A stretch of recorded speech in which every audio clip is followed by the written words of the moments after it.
Hi guys, so I just came back from my friends house और मुझे एक बहुत मज़े की स्टोरी मिली। सो मैंने सोचा क्यों ना शेयर की जाए। So let's start the story time. और पॉपकॉर्न पकड़ लो, चाय पकड़ लो, क्योंकि स्टोरी बहुत ज़्यादा मज़े की होने वाली है। And I kid you not कि तुम लोगों को इस बार डर लगेगा, तो लाइट्स ऑन कर लो। तो ये स्टोरी मुझे जिस लड़की ने शेयर किया उसका नाम माहम है और उसकी एज 25 ईयर्स। उसने कहा कि जब वो 22 ईयर्स की थी तो उसकी शादी हो गई थी एंड आफ्टर 2 और 3 मंथ्स उसके हस्बैंड को एक जॉब मिली। मतलब उनको अब किसी और जगह पर स्टे करना था और माहम जो थी पीछे घर में बिल्कुल अकेली थी। अब 14 दिन गुजर जाते हैं उसके हस्बैंड को गए हुए कि अचानक से एक रात उसे कॉल आती है अपने हस्बैंड की और वो टाइम जो था 1:12 था।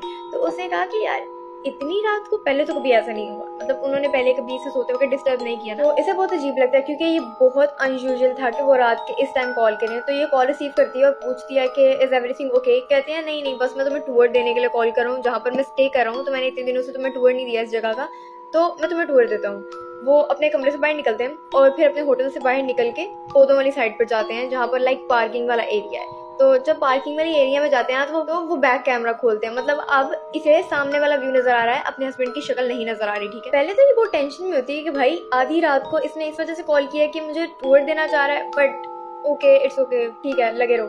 तो ये आराम से सुन रही होती है इनकी सारी बातें कि हाँ यहाँ पर ये वाली गाड़ियों वाली पार्किंग है, यहाँ पर ये वाला गेट है, यहाँ से बाहर निकला जाता है।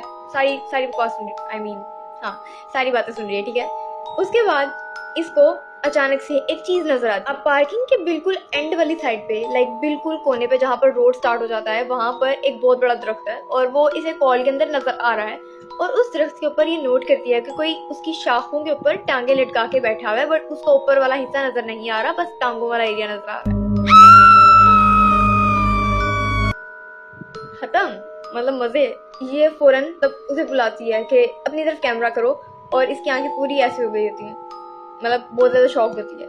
तो इसका हस्बैंड अपनी तरफ कैमरा करता है और कहता है, ऐसे इशारा करता है कि चुप रहना, और फिर अंदर चला जाता है। जब वो अपने कमरे में जाकर बैठता है तो इसे कहता है, तुमने भी वही देखा जो मैं देख रहा था। मैं बहुत देर से टेरेस पे खड़ा होकर नोट कर रहा था कि यहाँ पर कुछ है, तो मैंने तुम्हें टूर के बहाने बाहर लेकर आया इस कैमरे को, ताकि मैं तुम्हें दिखा सकूं कि सच में कुछ है या सिर्फ मेरा वहम है। तो उसने कहा कि नहीं, सच में मुझे खुद नजर आया। तो आगे से वो कहते हैं, हाँ मुझे भी नजर आया, इसी वजह से तो मैंने तुम्हें कॉल की है। ये आगे से नहीं कहती है कि ये आज ही हुआ है या पहले भी होता था। और आगे से उन्होंने बोला कि नहीं, ये जिस दिन से मैं आया हूँ उस दिन से मैं नोट कर रहा हूँ कि जब भी मैं टेरेस पे शाम के टाइम चाय पीने आता हूँ तो मुझे सामने बिल्कुल ऐसे लगता है कि कोई टांगे लटका कर दरख्त से नीचे बैठा हुआ है।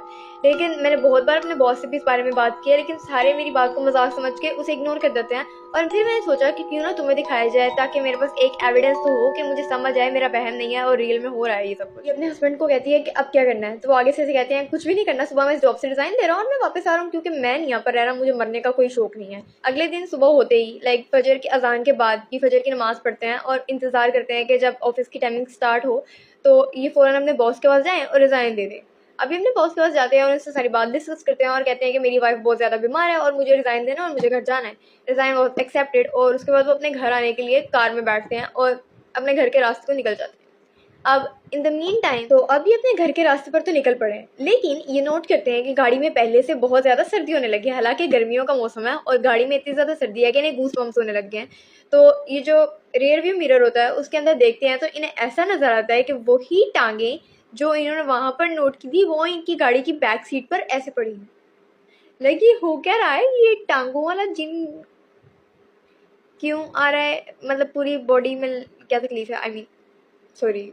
वैसे एक बात इनमें अक्लमंदों वाली है कि इन्हें हर चीज़ की समझ आ रही है कि ऐसा ऐसा ऐसा ऐसा हो रहा है, वरना मेरे जैसा बंदा हो और वो इस तरह की सिचुएशन में हो तो मैं तो सोचूं भाई गर्मियों में सर्दी, ओ माय गॉड एसी की तो ज़रूरत ही नहीं है। इन्होंने एक्सप्लेन किया कि काफ़ी देर बाद इनके हस्बैंड ड्राइव करके घर जब आ जाते हैं तो वो आके इन्हें A to Z सारी बात बताते हैं कि मेरे साथ ये सब कुछ हुआ। और फिर ये दोनों खाना खाते हैं और उसके बाद ये शाम का खाना खाने के बाद सो जाते हैं, थोड़ी देर के लिए रेस्ट करते हैं।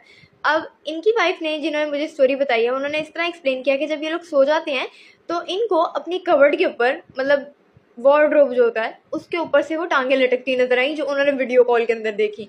और इन्होंने इतनी तेज चीख मारी कि इनके हस्बैंड भी फौरन उड़ गई। और फिर इन्होंने बताया कि जो तुम्हारे साथ मैंने वीडियो कॉल में चीज़ देखी थी ना, वो चीज़ मैंने यहाँ पर भी देखी है, तो प्लीज़ कुछ करो क्योंकि मैं यहाँ पर नहीं रह सकती। तो इस लड़की ने कहा कि इन्होंने दम वगैरह करवाई, इन्होंने वो सब चीज़ें करवाई जो इन चीज़ों को ख़त्म करने के लिए की जाती हैं, बट नथिंग वर्कड आउट और फाइनली इन्हें उस घर से भी निकलना पड़ा और मूव आउट कर गए ये लोग। और इसने कहा कि ये सब कुछ इसके हस्बैंड के इस घर में आने की वजह से हुआ था, क्योंकि वो जो भी चीज़ थी वो इनके साथ यहाँ तक आ गई थी।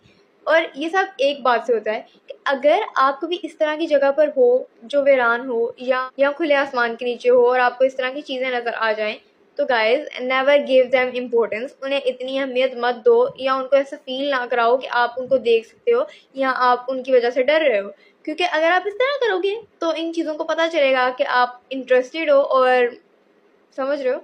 So never do that. और अगर आपको कभी भी डर लगे या आप किसी ऐसी चीज़ को नोटिस करो तो इग्नोर करो, आयतुल कुर्सी पढ़ो और सफ़र की दुआ पढ़कर अपने घर आओ, क्योंकि आपको नहीं पता जहाँ से आप आ रहे हो वहाँ से आपके साथ क्या क्या आ सकता है। एंड पर बस यही हुआ कि इसने कहा इन्होंने घर चेंज कर लिया और उसके बाद कुछ ऐसा वैसा नहीं हुआ, क्योंकि इन्होंने घर में आने से पहले सब कुछ करवाया था, तो घर पर दम वगैरह करवाया था ताकि कोई चीज़ इनके साथ वहाँ से इधर ना आ जाए।